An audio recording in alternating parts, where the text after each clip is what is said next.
Salve, salve galera! Tudo bem com vocês? Aqui é o professor Fernando com conteúdo de Química da segunda série do Ensino Médio da Secretaria de Educação do Estado do Rio de Janeiro.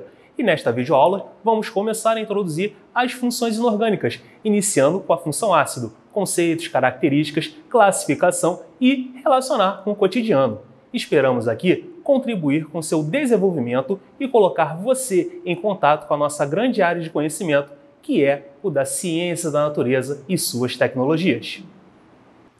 Então, pessoal, os ácidos, pela definição de Arrhenius, é todo composto que em solução aquosa se ioniza, liberando o íon H+, que chamaremos de hidrogênios ionizáveis.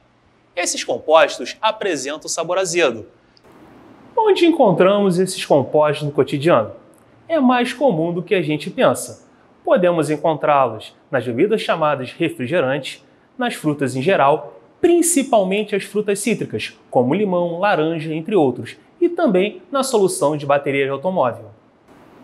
Continuando a abordar as funções inorgânicas, falaremos agora sobre a função base ou hidróxido, conceito, característica, classificação e a relacionar com o cotidiano.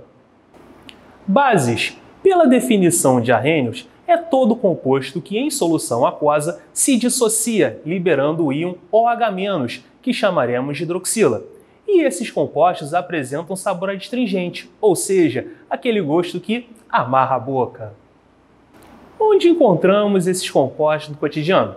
É mais comum do que a gente pensa. Podemos encontrá-los na composição da soda cáustica, da cal hidratada, na fabricação de sabão, do amoníaco, no leite de magnésia e entre outros.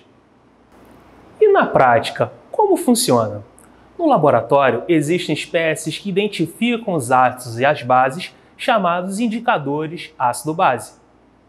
Os indicadores ácido-base são substâncias naturais ou artificiais que apresentam a propriedade de mudarem de cor em função do pH do meio. E o pH é conhecido como potencial hidrogeniônico, ou seja, se refere à concentração de íons H+ em uma solução. A escala de pH geralmente varia entre 0 a 14, onde na variação de 0 a 7 caracteriza um meio ácido, já entre 7 e 14 um meio básico ou alcalino, e se apresentar o valor de pH igual a 7, a substância é neutra. Agora, quanto menor for o valor de pH, a substância é mais ácida. Já quando ocorre o contrário, a substância é mais básica ou alcalina. Existem vários indicadores artificiais usados em laboratório, sendo os três mais usados são a fenolftaleína, o papel de tornassol e entre outros. Vamos ver cada um deles. A fenolftaleína é um indicador que fica incolor em meio ácido e rosa em meio básico.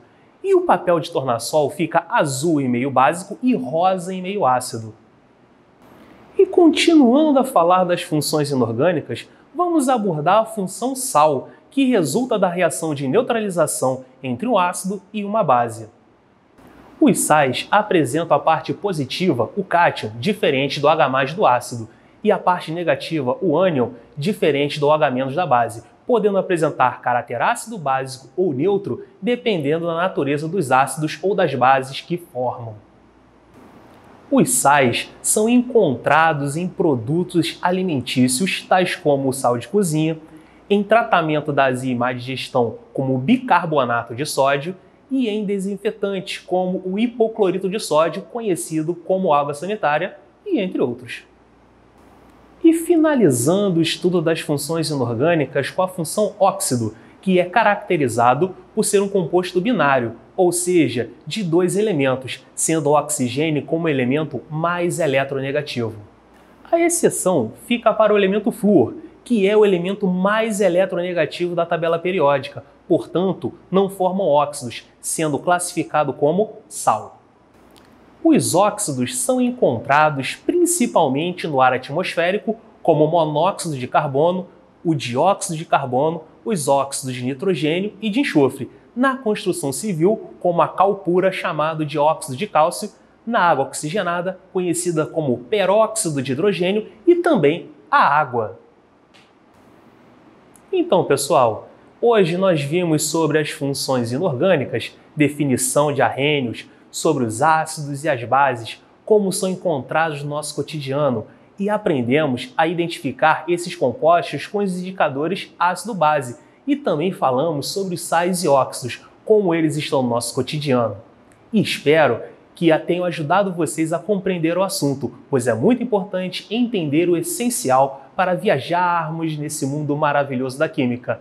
Aquele abraço, até a próxima aula!